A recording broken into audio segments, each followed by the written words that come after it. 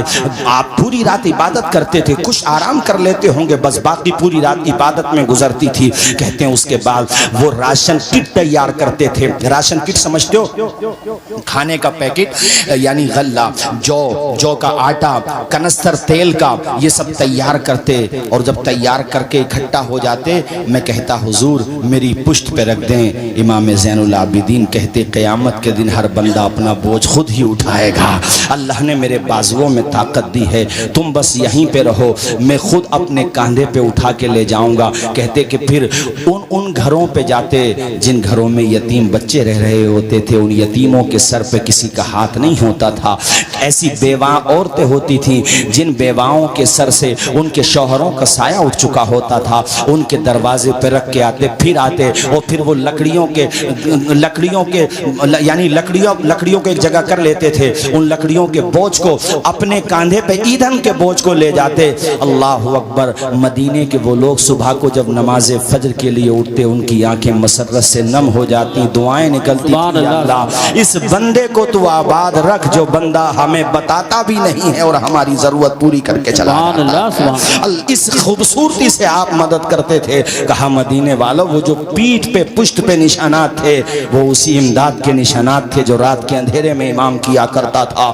اے میرے دینی بھائیوں یہ طریقہ اپناؤ حسینیت کا, اس طریقے سے لوگوں کی مدد کیا کرو. قاری صاحب مجھے آپ کے پڑھے ہوئے اشعار یاد آ رہے ہیں. حسن اخلاق کی انمول نشانی دے دو, غم کے ٹھہرے ہوئے دریا کو روانی دے دو.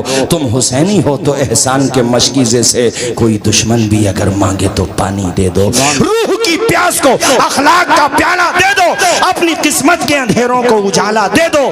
اپنے روٹھے ہوئے مولا کو منانا ہو اگر اپنے حصے کا پڑوسی کو نوالا دے دو.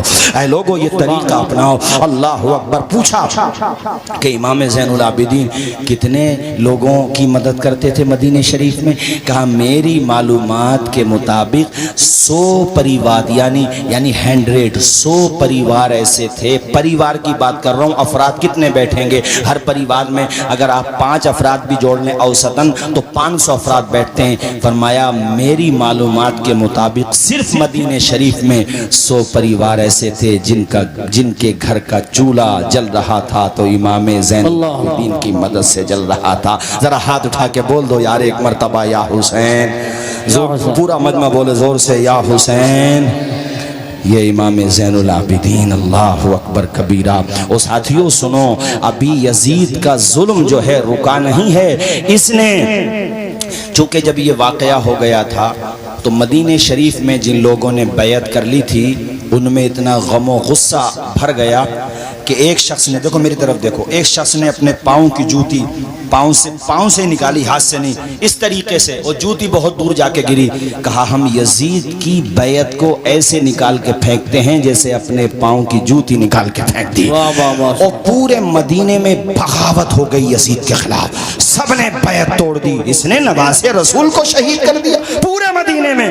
تو اب یزید نے مسلم ابن عقبہ نامی ایک کمانڈر ان چیف کو اپنے ساتھ، یعنی اس نے آرڈر دیا اور کہا کہ تم جاؤ اور مدینے پہ جا کے چڑھائی کر دو. تو اس مسلم ابن عقبہ بدبخت نے 7,000 یا پھر 4,000 فوج کے ساتھ مدینے شریف پہ جا کے حملہ کر دیا. وہ مدینہ کہ جس مدینے میں اونچی آواز سے بولنا بغیر ضرورت کے جائز نہیں ہے، اس مدینے میں مسجد نبوی میں ان ظالموں نے گھوڑے باندھے، گھوڑے معاذ اللہ، جہاں پر جنت البقیع ہے وہاں پہ گھوڑے باندھے. ابھی میں سعودی حکومت کے حوالے سے میں دیکھ رہا تھا کہ وہاں پہ کوئی ان کا خاص پروگرام تھا، تو اس زمانے میں سواری کے لیے گھوڑے استعمال ہوتے تھے، آج گاڑیاں استعمال ہوتی تھی. تم نے جو کتابوں میں پڑھا تھا آج ماتھے کی آنکھوں سے دیکھ لیا. روضہ رسول کے پاس فارچونر گاڑیاں گھمائی جا رہی ہیں، جہاں کے بارے میں قرآن نے کہا میرے محبوب کے دربار میں اپنی آواز اونچی نہ کرو ورنہ اعمال بیکار ہو جائیں گے. یہ کیسا دربار ہے؟ ارے امام اہل سنت سے پوچھو، اعلیٰ حضرت کہتے حرم کی زمین اور قدم رکھ کے چلنا ارے سر کا موقع ہے او جانے والے. سبحان اللہ. یہ ایسی جگہ ہے. اور یزیدی فوج نے یہاں پہ گھوڑے باندھے. وہ لوگوں 7,000، توجہ سے سنیے گا، 7,000 صحابہ نے، 7,000 یا 700، تھوڑا سا مجھے کنفیوژن ہو رہا ہے یہاں پہ، چونکہ ویڈیوز بھی بن رہی ہیں تو کوئی بات غیر ذمہ دارانہ نہ ہو. بہرحال اتنا کہہ لیجئے کہ بڑی تعداد میں صحابہ کرام کو شہید کیا گیا. اللہ اکبر کبیرہ. میں آپ کو کیا بتاؤں، الفاظ نہیں میرے پاس اس منظر کو بیان کرنے کے لیے. ایک عظیم تابعی ہیں، نام ہے ان کا سعید ابن مسیب. وہ وہیں پہ ایسے ہی پاگل پن کا، وہ پاگل نہیں تھے مگر وہ یزیدی فوج کو وہ یہ چاہتے تھے کہ مسجد نبوی میں آزان تو ہوتی رہے. ان ظالموں نے گھوڑے باندھ دیے ہیں، آزان بھی بند ہو گئی ہے، 3 دن ہو گئے ہیں مسجد نبوی میں جماعت سے نماز نہیں ہوئی ہے. تو ایسا نہ ہو کہ نماز ہی نہ ہو، اس لیے وہ پاگل بن کے وہاں پہ یعنی دکھاوے کے لیے ان کو بھی یزیدیوں نے گرفتار کر لیا. مگر جب انہوں نے اس طرح کی حرکتیں کی تو کہا رہے تو پاگل ہے، اس کو چھوڑ دو. اب یہاں تو میں مشکات شریف کی ایک حدیث شریف سناتا ہوں، جسے حوالہ نہ ملے وہ مجھ سے آ کر کے پوچھ لے.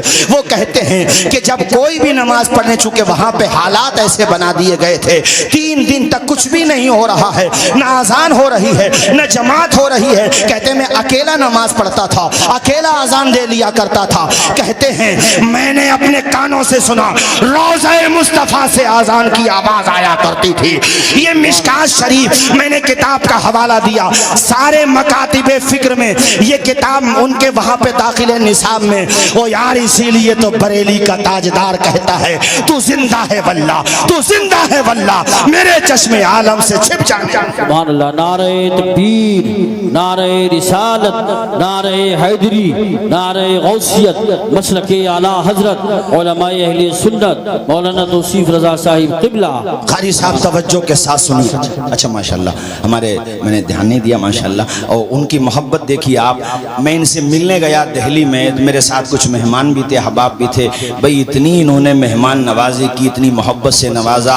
اور ماشاءاللہ اپنے سنبل میں ریلوے والا بھی میٹر انہوں نے اٹھایا. اس سب کی طرف میں آؤں گا بعد میں، ذرا پہلے اس کو واقعے کو مکمل کر لیں انشاءاللہ. پھر میں تھوڑا سا ضیاء الرحمن صاحب کی طرف سے بھی اس لیے کہوں گا کہ یہ نہ سوچو کہ یہ صرف سیاسی لیڈر ہیں.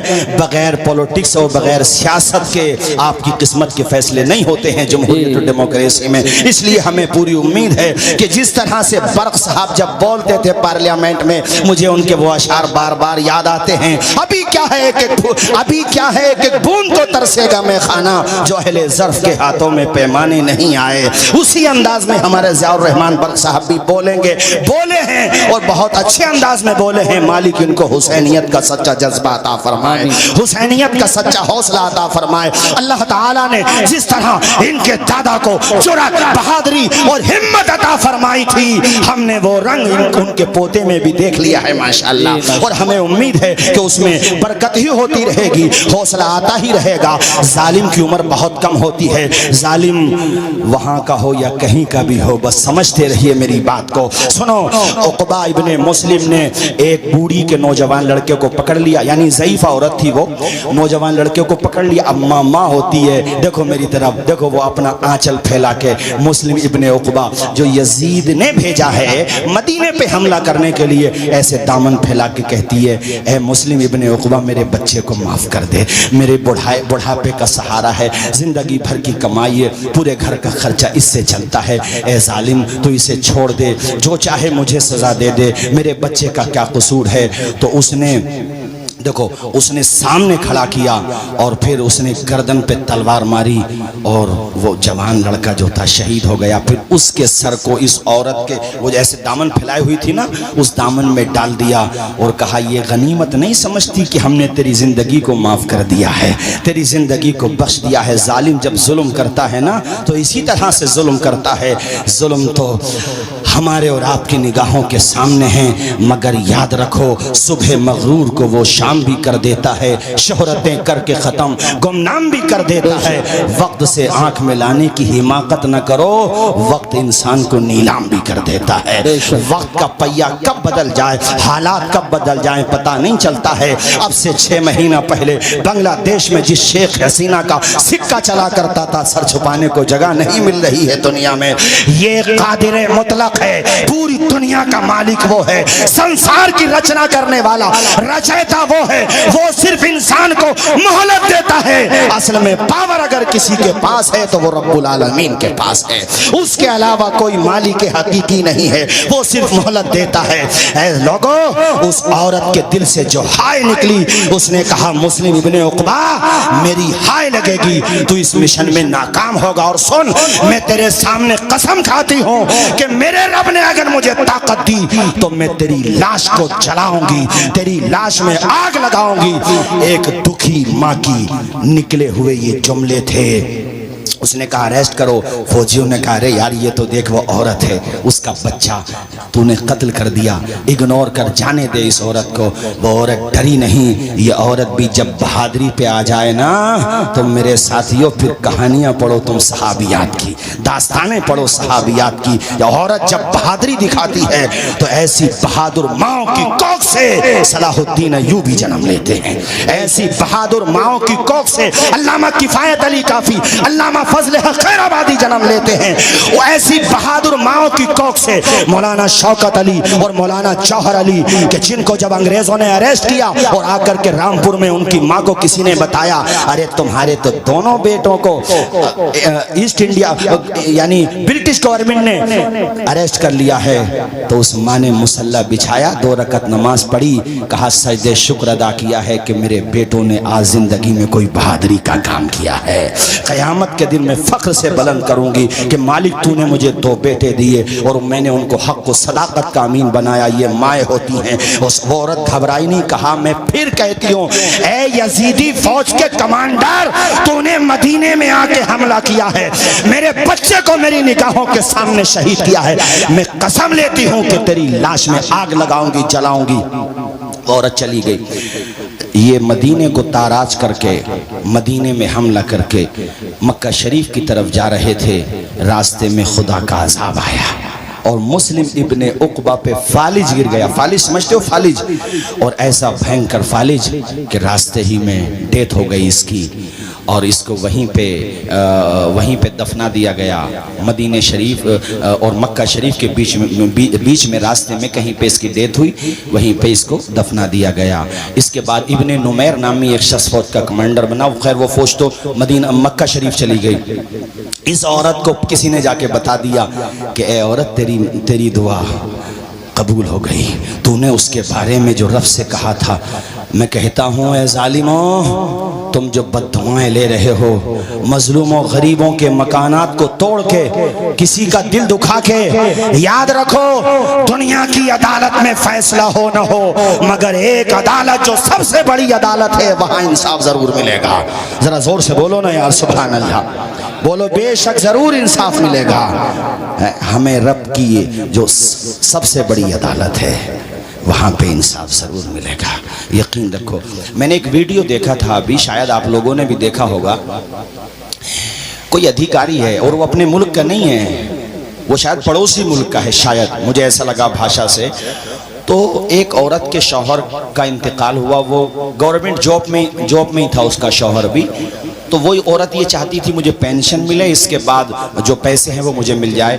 تو اس کے شوہر کے دوست کے پاس یا اسی کے کسی اس ڈپارٹ سے جڑے ہوئے کسی ادھیکاری کے پاس وہ عورت گئی، اس نے جا کر کے کہا کہ ایسے ایسے مجھے پینشن چاہیے، تو اس بدبخت نے رشوت مانگی اور موٹی رشوت، اور عورت کو دھکے دے کر کے باہر کیا۔ تو عورت کی زبان سے یہ جملہ نکل گیا کہ اللہ کرے تیرے منہ میں کیڑے پڑ جائیں۔ عورتوں کی زبان سے نکل گیا۔ خدا کی قسم ویڈیو موجود ہے، اس پہ خدا کا ایسا قہر نازل ہوا، ایسی بیماری میں پڑا کہ پہلے تو وہ بالکل سوکھ گیا، بالکل جیسے کانٹا بن گیا۔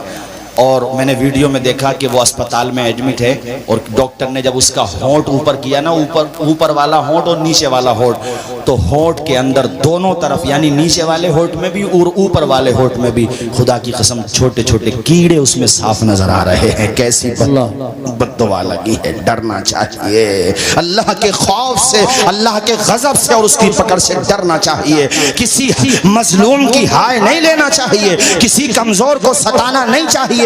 بے شک وہ رسی کو ڈھیل دیتا ہے، مگر قرآن میں یہ بھی کہتا ہے ان بطش ربک لشدید، بے شک تمہارے رب کی پکڑ بہت سخت ہے۔ وہ ڈھیل دیتا ہے نمرود کو، تو نمرود کہتا ہے میں خدا ہوں، مگر جب پکڑتا ہے تو وکلانگ مچھر سے ہی کام تمام کر دیتا ہے۔ بولو ہاتھ اٹھا کے کرتا کہ نہیں کرتا؟ زور سے بولو۔ کرتا ہے۔ ہماری بے بسی پہ یوں نہ اتراؤ چمن والو، گزرنی ایک دن سر سے تمہارے بھی قیامت ہے۔ ضیاء الرحمن صاحب نے بھی پڑھا ماشاءاللہ، اے اللہ خوب انہوں برکت عطا فرمائے۔ بس 5 منٹ پھر میں ختم کرتا ہوں اپنی تقریر۔ بھائیو، اس عورت کو پتہ چل گیا کیسے ایسے اس کی ڈیتھ ہو گئی، مر گیا وہ، تو اپنے گھر والوں کے یا جس کے بھی ساتھ بہرحال وہ اس جگہ پہ پہنچ گئے۔ اس نے قسم لی ہوئی تھی مجھے آگ لگانی ہے۔ مسلم ابن عقبہ کی قبر پہ وہ پہنچی، قبر کو کھودا، برگے تھے تو برگے ہٹائے، نہیں تھے تو نہیں ہٹائے، یہ کہہ لو یار قبر کو کھودا۔ تو سب نے کہا کہ ادھر کو دیکھو، پہلے سر کی طرف کو۔ جب کفن ہٹایا، زور سے بولو کیا ہٹایا؟ آواز آئے سارے لوگ، کیا ہٹایا؟ جب کفن ہٹایا تو ایک سانپ اس کی گردن میں لپٹا ہوا پایا، جس کا پھنا منہ کے اندر تھا اور وہ اس کو ڈس رہا تھا۔ اللہ کی پناہ، اللہ سے ڈرنا چاہیے انسان۔ تو کچھ بھی نہیں ہے، صرف ایک مہلت پہ ٹکا ہوا ہے۔ وہ جب چاہے گا، جہاں چاہے گا، جیسے چاہے گا تیری روح نکال دے گا۔ تیری اوقات کیا ہے انسان؟ جیسی یہ زمین ہے 7 زمینیں اور ہیں، جیسا یہ آسمان ہے اس کے علاوہ 6 آسمان اور ہیں۔ بغیر پلر کے چھوٹا سا لینٹر نہیں ڈال سکتے۔ میرے خدا نے کتنا بڑا آسمان کا شامیانہ تان دیا ہے بغیر پلر کے۔ اس کی قدرت سے ڈر، اس کے غضب سے ڈر۔ سنویدانی کرسیوں پہ بیٹھنے والوں، انصاف کرو۔ انصاف تم نہیں کرو گے تو یاد رکھو عبرت کا نشان بنا دیے جاؤ گے۔ مظلوموں کی دعائیں رائے گاہ نہیں جائیں گی، اپنا اثر ضرور دکھائیں گی، یاد رکھو اس بات کو۔ اور یہ میں آپ سب سے بھی کہتا ہوں، دیکھو کبھی کسی کی اتنی زمین پہ بھی اپنی نیت خراب مت کرو، اتنی۔ بے شک دیکھو میری طرف دیکھو، اس کو کیا بولتے ہیں آپ لوگ؟ بالش بولتے ہیں، بلان بھی کہتے ہیں ہم لوگ اپنی دیہاتی بھاشا میں۔ حضور فرماتے ہیں کوئی کسی کی ایک بالشت زمین پہ ناحق قبضہ کر لے، کتنی بتائی میں نے؟ سارے لوگ بولو ذرا، ایک بالشت زمین پر ناحق قبضہ کر لے، اللہ کے پیغمبر فرماتے ہیں قیامت کے دن اس کی گردن میں 7 زمینوں کو توق بنا کے ڈال دیا جائے گا۔ یہ حدیثیں دماغ میں بٹھاؤ، ضرورت نہیں پڑے کورٹ کچہری کی۔ اس دن ضیاء الرحمن برق صاحب نے یہ بھی کہا، مجھ سے یہ کہہ رہے تھے کہ حضرت آپ بھی کوشش کریں کہ لوگوں کو جھگڑوں سے دور رکھو، برائیوں سے دور بہت رکھو، اچھی بات، شادی بیاہ کو آسان کرو۔ اور آج میں ہمارے بہت سارے چینلز بھی لگے ہوئے ہیں، یہ بھی عرض کروں گا، میں ملنے والا بھی تھا اس ٹاپک پہ، باقی جو مجھے کہنا تھا وہ باتیں میں نے کہی بھی تھیں، آج میں یہ بھی عرض کروں گا کہ ماشاءاللہ ہم دیکھ رہے ہیں کہ ہمارے محترم ضیاء الرحمن برق صاحب کو رب کے کرم سے الحمدللہ پارٹی میں بھی بہت رسپانس مل رہا ہے، اور آپ اس کے اہل ہیں، آپ کے دادا جان کی خدمات ہیں۔ ایک عرض یہ ہے کہ ناموس رسالت کے حوالے سے اس وقت جو کچھ بدبخت دریدہ دہن زبانیں کھول رہے ہیں، اس حوالے سے بھی آپ پارلیمنٹ میں آواز اٹھائیں اور اپنی پارٹی کا بھی جو اسٹینڈ ہے وہ رکھیں، اور دیگر جو اپوزیشن کی پارٹیز ہیں ان سے ملاقات کریں، ان سے ملیں، اور ان سے یہ کہیں کہ صرف ہم لوگوں کا معاملہ ووٹ مشین کا نہیں ہے۔ جب ہمارے ووٹ سے آپ کو کامیابی ملتی ہے تو ہمارے مدعوں پہ بولنے کے لیے صرف ضیاء الرحمن صاحب نہ ہوں، بلکہ دوسری کمیونٹی کے نیتا حضرات بھی ہماری آواز اٹھائیں۔ زور سے ہاتھ اٹھا کے آپ ذرا ان کی ہمت بھی بڑھائیں، حوصلہ بھی بڑھائیں، اور آپ ان سے کہیں کہ ہمارا یہ مطالبہ ہے کہ ہم نبی کی شان میں توہین کرنے والوں کو برداشت نہیں کر سکتے، اور ان کے خلاف ایک بل پاس کیا جائے، اور پارلیمنٹ میں یہ آواز اٹھائی جائے کہ ہمارے پیغمبر کی شان میں بار بار توہین کرنے والے توہین کر رہے ہیں۔ اچھا، یہاں پہ میں پبلک سے بھی ایک بات کہوں گا، دیکھو ہم سے بھی بہت لوگ کہہ رہے تھے سنبل میں کبھی روڈ پہ کیوں نہیں آتے، احتجاج کیوں نہیں کرتے، تو سنو، جب تک ہمیں ہمارے سانسد جی یا ہمارے شہر مفتی یا ہمارے مرکزی مدرسے سے یا دیگر مدارس سے یا ہمارے شہر امام جب تک کوئی گائیڈ نہ دیں، محض جذبات کی رو میں باہر نکلنا بے وقوفی کے علاوہ کچھ نہیں ہے۔ ایسا کوئی کام کرو جس سے پتا چلے کہ آپ کو تو کچھ نہیں ملا، الٹا آپ کا نقصان ہو گیا۔ کوشش یہ کرو کہ ایسے اقدامات کیے جائیں جس کا اثر پڑے، جیسے پارلیمنٹ میں آواز اٹھائی جائے، میڈیا میں دباؤ بنایا جائے، یا ہم اپنے جوانوں کو حضور کا سچا غلام بنا کر کے پیش کریں، تاکہ ہمارے غیر مسلم بھائی جو پوزیٹیو ذہن رکھتے ہیں وہ بھی دیکھ کر کے کہیں کہ جب جلال پور کے غلام مصطفیٰ کا عالم یہ ہے تو کربلا کے امام حسین کا عالم کیا ہوگا۔ شرابوں کو چھوڑیں، نشے کو چھوڑیں، بری عادتوں کو چھوڑیں، اور جناب والا بے حیائیوں کو چھوڑیں، سچے مسلمان بنیں، اچھے مسلمان بنیں۔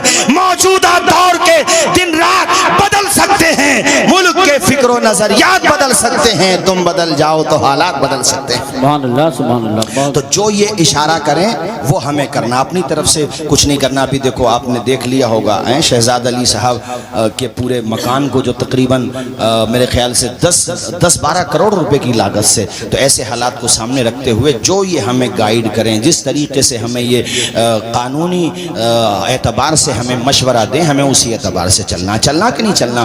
تو یہ میں نے ان سے کہا ہے کہ آپ ہمارے لیے، سب کے لیے اور اپنے لیے بھی ہمارے نبی کی عظمت کے حوالے سے پارلیمنٹ میں آواز اٹھائیں، اور ہمیں امید ہے کہ انشاءاللہ آواز اٹھائیں گے۔ زور سے بولو انشاءاللہ آواز، انشاءاللہ تشریف لائیں۔ ماشاءاللہ، نعرہ تکبیر، نعرہ رسالت، نعرہ حیدری، نعرہ غوثیت، مسلک اعلیٰ حضرت علامہ مفتی حماد رضا صاحب قبلہ، خطیب ہندوستان حضرت علامہ مفتی حماد رضا صاحب قبلہ، خطیب ہندوستان ماشاءاللہ۔ علامہ مفتی ابھی ہمارے عزیزم فاروق رضا صاحب کے بھی کلام نے بس عمران بھائی عزیز اتنا ہی رکھو کہ دل بہل جائے، اتنا بھی نہ چاہو کسی کا دم نکل جائے۔ چمن رہے گا، پھول کھلیں گے،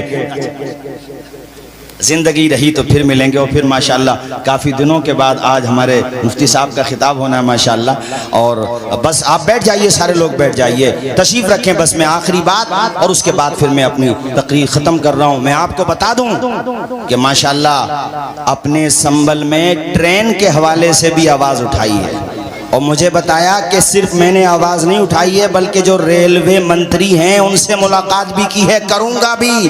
جب تک میرے اندر ہمت ہے، حوصلہ ہے، جان ہے، میں کوشش کرتا رہوں گا کہ سنبل میں ایجوکیشن کے حوالے سے بھی، سواستھ کے حوالے سے بھی، اور یہ ریل والا کام اگر ہو گیا تو کم سے کم ہم جیسے لوگوں کو تو بڑا آرام ہو جائے گا۔